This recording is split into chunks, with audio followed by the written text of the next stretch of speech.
dan setelah dilakukan cleaning data diperoleh 12.916 transaksi, data transaksi,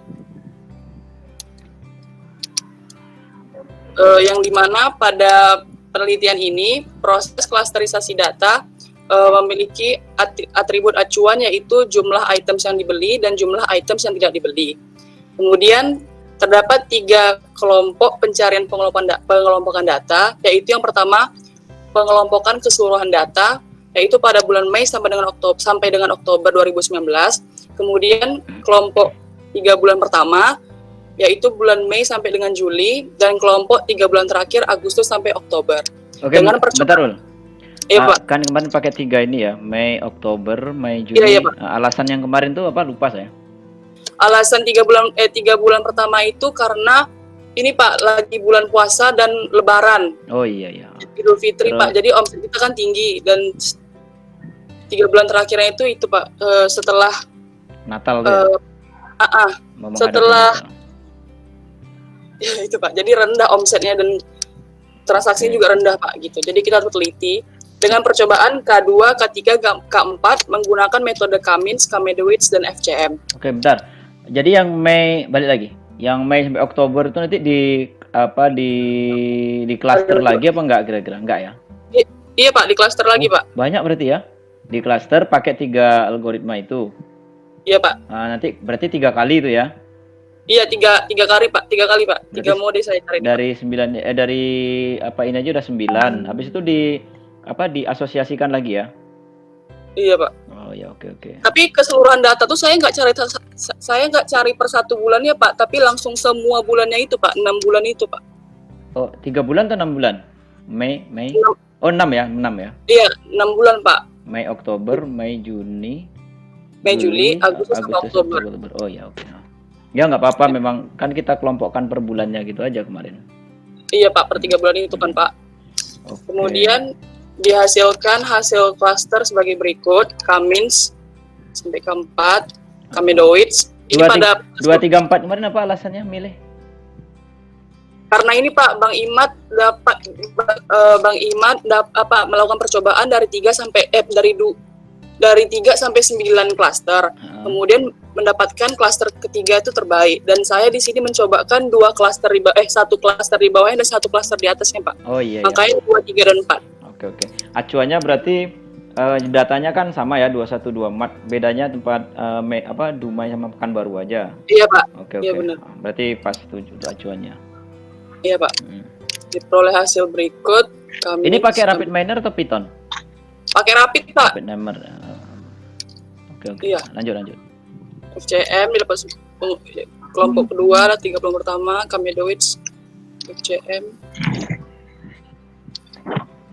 Dan berikut hasil perbandingan validitas cluster. Pada keseluruhan data diperoleh ini Pak, Kamedowitz yang terbaik Pak, dengan pada cluster 4 dengan nilai 0,7289. Ini terhadap keseluruhan data 6 bulan tersebut. Ada yang 0 ya? Ada Pak, itu FCM yang 0 Pak. Oh iya.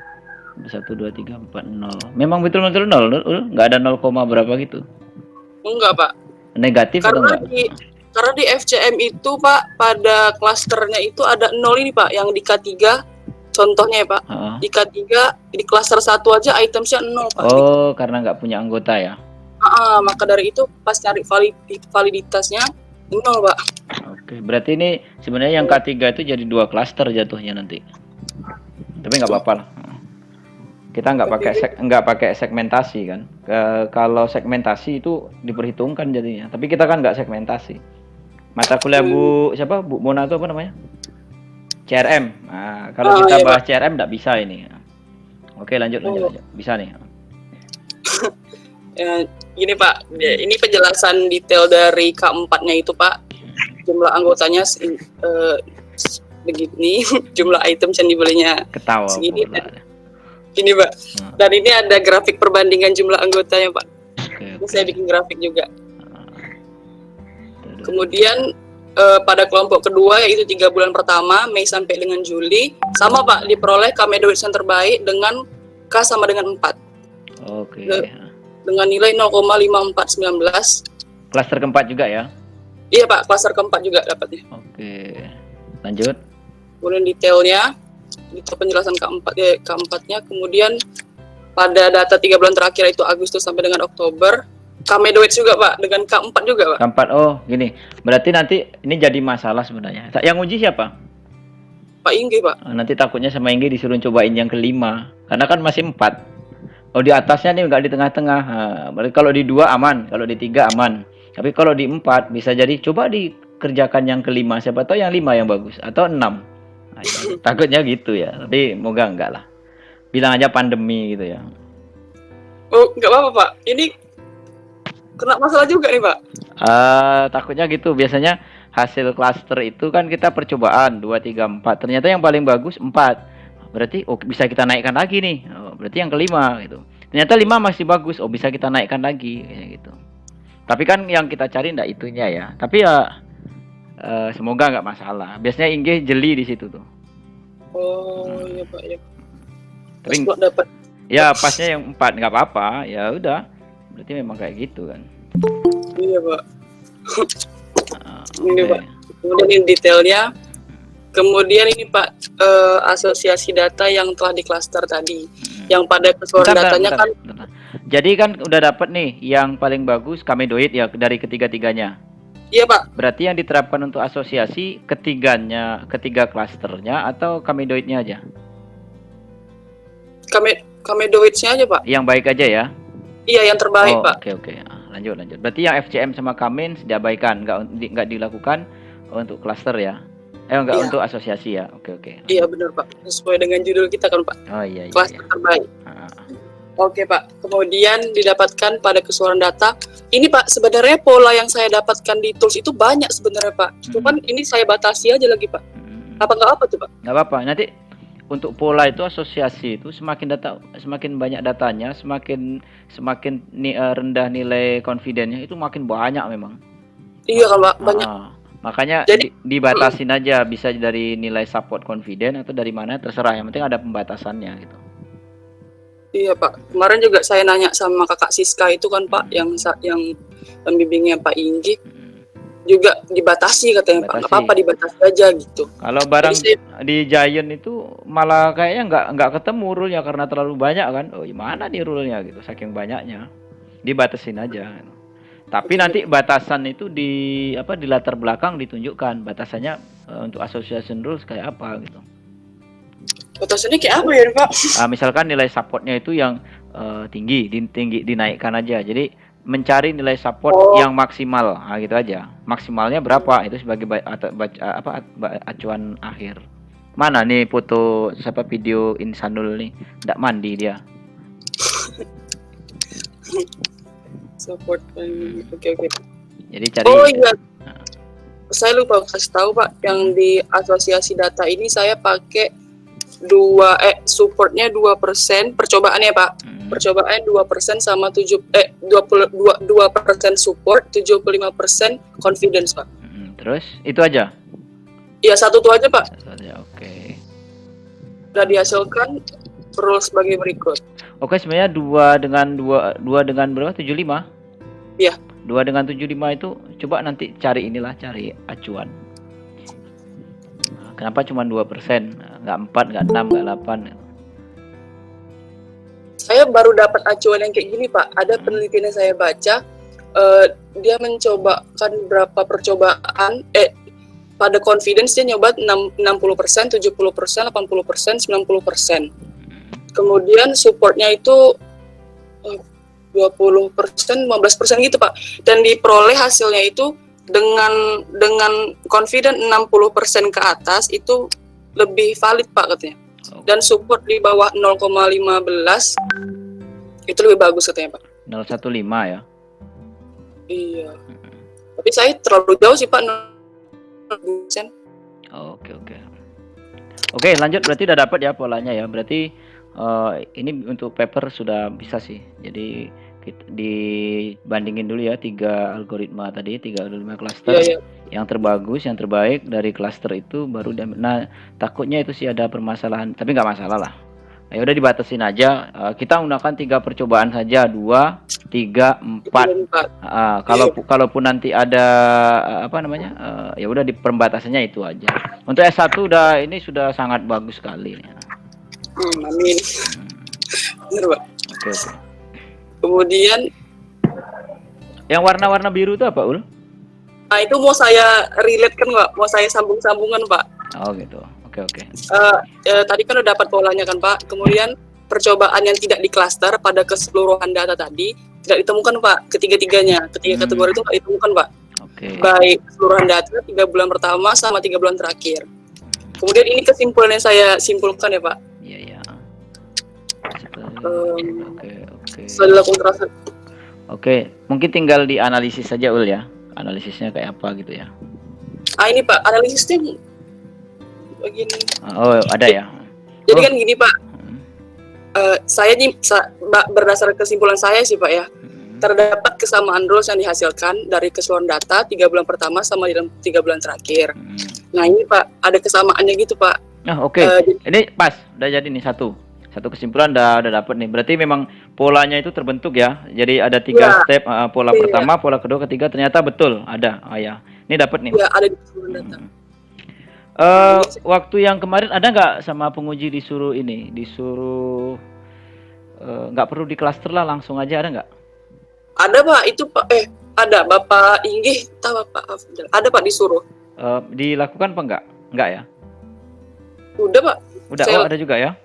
Ada yang tadi saya lakukan, yang nggak di klaster nggak ditemukan pola, Pak. Oh gitu, oke. Berarti kalau nggak di klaster nggak dapet polanya, ya sudah, berarti betul nih harus di klaster dulu gitu. Iya, lebih bagus di klaster dulu, Pak, karena makin kecil datanya gitu kan, Pak. Oke, berarti udah dapat 2 kesimpulan nih. Satu dari pola ini. Yang kedua, ketika tidak di klaster tidak dapat pola. Kalau di klaster dapat polanya. Itu 2 kesimpulannya. Ada lagi nggak kira-kira? Gini, Pak, kan kemarin tujuan penelitian saya kan ini, Pak, membandingkan algoritma Kamins, Kamedowitz terhadap transaksi berdasarkan Silet Index sama menerapkan algoritma FV-Growth. Itu tujuan saya kan, Pak. Kemudian manfaat ini, Pak, manfaatnya dulu, Pak. Saya agak bingung, apakah ada benar ini manfaatnya, Pak? Manfaat penelitian. Saya takut nggak tersampaikan aja manfaatnya, Pak. Memberikan informasi kepada pihak 212. Oke, tujuannya apa coba? Tujuannya yang tadi, Pak. Coba, dia manfaat itu kan hasil breakdown dari tujuan. Aduh, ini, Pak. Oke. Membandingkan algoritma Kamins, Kamedowitz, FCM pada transaksi penjualan informasi karena oke. Nah, yang kedua menerapkan algoritma FV-Growth dari 2 ini ya. Oke. Iya, benar. Berarti tujuan pertama itu sudah terjawab tadi. Yang terbagus Kamedowitz. Iya. Terus manfaatnya tadi gimana? Ini, Pak. Ada di sini saya sebutkan memberikan informasi rekomendasi promosi produk berdasarkan hasil nilai analisis yang dilakukan, yang nomor 2, Pak. Oke. Ya udah. Berarti sebenarnya nilai kebaruannya atau kontribusi penelitian Ulia ini di pola tadi. Ketika tidak punya ketika tidak ada klaster, ketika tidak di klaster tidak dapat polanya. Oh, ternyata harus di klaster. Nah, itu salah satu kontribusinya. Oh, ini loh, ketika tidak menggunakan 3 algoritma itu nggak dapat polanya. Nah, yang pertama, yang kedua, ketika memakai 3 algoritma, ternyata algoritma yang polanya algoritma yang paling bagus berdasarkan Silhouette Index ini ternyata FV-Growth. Ya udah, FV-Growth yang kita terapin gitu. Terus yang selanjutnya, kontribusi yang dapat disampaikan oleh Ulia tadi, ada kesamaan antara 3 percobaan tadi ya, 3 rentang waktu itu. Oke, udah, itu berarti tercapai kalau gitu. Kalau misalnya ini, Pak, saya tambahkan rekomendasinya seperti ini, Pak. Coba gimana? Gini, jadi nanti saya menampilkan produk yang paling diminati sampai yang tidak paling diminati terhadap produk dibeli secara bersamaan dalam kurun waktu 6 bulan. Yang terbagi dari 2 kelompok, yaitu kelompok pertama yang data transaksi 3 bulan pertama dan yang memiliki jumlah transaksi dan omset yang lebih tinggi dibanding dengan kelompok kedua, yaitu data transaksi 3 bulan terakhir periode yang lebih rendah. Ini contohnya, Pak. Contoh saya belum nulis sih, Pak, yang ini, tapi saya masih contoh penulisannya itu begini, Pak. Pada data transaksi 3 bulan pertama yang memiliki jumlah transaksi dan omset tertinggi diperoleh pola produk atau items yang sering dibeli oleh pelanggan secara bersamaan, yaitu ini contoh ya, Pak. Jika membeli camilan dingin, maka akan membeli minuman kemasan. Di mana produk camilan dingin yang paling diminati sampai dengan yang tidak diminati pada 3 bulan pertama ini adalah sebagai berikut. Nanti saya rincikan itu Pak, produk-produk camilan dingin ini sendiri Pak, produk-produknya. Oke, sip. Kemudian produk kategori minum kemasan itu juga. Kemudian terakhirnya pihak perusahaan dapat mengambil kebijakan promosi atau diskon produk pada 3 bulan pertama ini terhadap produk-produk yang kurang mendapati perhatian dari konsumen seperti dilakukannya diskon per produk atau per paket agar dapat meningkatkan keuntungan. Untuk dilakukan promosi per paket itu, pihak perusahaan dapat mempertimbangkannya dengan hasil pola atau rules yang direkomendasikan pada penelitian ini. Gitu, boleh Pak? Oh boleh, bagus tuh. Oh satu lagi, berarti nanti di pendahuluan ini kita akan rombak pendahuluan dikit terkait dengan pola tadi ya. Jadi cantumkan penelitian ini akan mencari memberikan kontribusi ini yang akan dicari sebenarnya. Pertama rule-nya tadi seolah-olah kita feedback ke belakang nih gitu.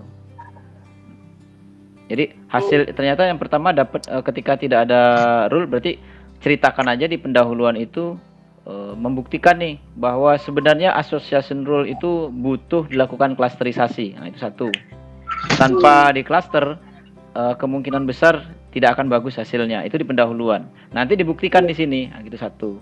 Yang kedua, adanya 3 perbedaan algoritma FCM. Itu kan sifatnya berbeda ya meskipun sama-sama satu jenis. Satu itu neural network, satu fuzzy, satunya itu medoid, satunya itu mean rata-rata. Sebenarnya sama dengan medoid sama K-mean. Yang beda kan FCM-nya itu. Nah, jadi sebenarnya ini bisa diteliti lagi nih, kenapa K-medoid itu yang bagus. Tapi itu nanti kan kalau mau buat paper atau buat apa. Tapi nggak usah sampai situ. Oke, kayaknya nih sudah oke Ul. Paling ya tinggal laporan. Apa tuh? Laporannya gini Pak, penulisan saya Pak. Saya udah angsur laporan sih Pak. Nggak pakai latex ya? Belum pakai latex Pak, masih. Ini kok gini. Oh ini susunannya ya? Iya, saya kan gini Pak. Saya kan mengkategorikan lagi produk-produknya gitu kan Pak. Jadi kategori produk itu saya jelaskan di mana bagusnya Pak? Ini saya jelaskan di penentuan atribut ini Pak. Ada 2 sih. Berarti pertama itu Ulia harus menjelaskan di analisis pendahuluan kondisi di sana kayak apa, bahwa akan dilakukan yang Ulia akan mengkelompokkan atau mengkategorisasikan lagi. Itu satu. Nah nanti pengkategorisasian dapat dilihat secara detail pada subbab 4.2 misalkan. Nah buat aja di 4.2. Tapi disebutkan dulu di analisis pendahuluan itu. Dan di pendahuluan ini kira-kira sinopsisnya kita mau di bab 4-nya itu loh. Nah, jadi di subbab ini saya mau menceritakan ini, subbab ini mau menceritakan ini gitu. Oh, ini Pak. Begini saya bikin Pak. Analisa pendahuluan ada analisa studi kasusnya, metodenya. Metode yang dipakai berarti semua ya. Ya, pengumuman data, penentuan atribut. Jadi saya mau masukkan di penentuan atribut ini Pak karena ada bahasa yang mengatakan bahwa ini Pak. Jadi saya menganalisa dengan atribut jumlah item yang tidak dibeli sama items yang dibeli dan items. Jadi di sini saya sebutkan items atau produk yang digunakan pada penelitian ini yaitu kategori produk makanan minuman yang dikategorikan berdasarkan rak dan non rak. Jadi saya jelaskan Pak di sini. Oh boleh Pak? Boleh. Sebenarnya nggak dijelaskan nggak apa-apa. Tapi kalau dijelaskan lagi juga nggak masalah. Yang penting di analisis pendahuluan tadi disebutkan aja. Oh ini sebenarnya melakukan kategorisasi lagi gitu. Jadi realnya di sana kayak gini, ternyata kita kategorisasikan lagi gitu aja. Baru detail dari kategorisasi itu di subbab berapa gitu. Oh iya benar-benar Pak, ini subbab yang ini. Berarti subbab berapa sebutkan aja di subbab 4.2 misalkan gitu. Oke. Kemudian Pak, satu lagi Pak, di penulisan saya itu Pak gini Pak, pengelompokan data transaksi dengan algoritma K-means menggunakan tools HP Finder. Jadi saya tunjukkan dulu Pak K-means dulu, tapi langsung 3 kelompok Pak, kelompok keseluruhan data, kelompok 3 data pertama sama 3 data terakhir Pak, nggak apa gitu Pak? Nggak apa-apa, yang penting nanti sesuaikan dengan ininya, dengan bab 3-nya. Nah, jadi bab 3 itu kan acuannya nanti yang mau dibahas di mananya, apanya dulu gitu loh. Oh, klasteringnya dulu. Klasteringnya dulu. Jadi kalau klaster dulu diceritakan. Nanti setelah dapat yang paling bagus, buat di analisis pendahuluan itu kalau mau ditambahkan ininya kayak semacam flowchart lebih bagus. Ini loh yang saya kerjakan ini dulu. Ini dulu di bab 4 nih berarti ini skemanya ini dulu. Dilakukan 3 klaster. yang paling baik dari 3 ini diambil satu, dilakukan asosiasi, dapatlah nanti rules-nya. Nah itu kalau mau dibuat kayak gitu boleh, tapi kalau mau deskriptif aja juga nggak apa-apa gitu. Kalau mau narasi kayak gini nggak apa-apa. Oke. Putri kemana ya Putri? Putri masih ini Pak. Habis ceramah tadi kayaknya. Iya Pak. Ini panas. Udah Pak. Oke. Ini proses sampai situ Pak. Oke, bagus dah. Berarti nanti step terakhir saya mau cek laporannya. Iya. Kalau laporannya udah oke ya udah sidang aja gitu. Sebelum kesimpulan, kalau bisa itu di bab 4 itu dibuat ini semacam kontribusi penelitian. Kontribusi penelitian ya, Pak. Kontribusinya salah satunya itu. Oh, ini kontribusi saya ini. Nah, sebelum ke kesimpulan ada kontribusi di sedikit aja satu paragraf itu. Oleh karena itu kontribusi dari penelitian saya ini ada 2. Satu ini 2. Nah, nanti di itu ceritakan aja. Baru nanti diringkas lagi di kesimpulan. Oke, diringkas di kesimpulan. Oke, Pak. Oke, sip. Oke ya. Terima kasih ya, Pak. Oke, sama-sama. Coba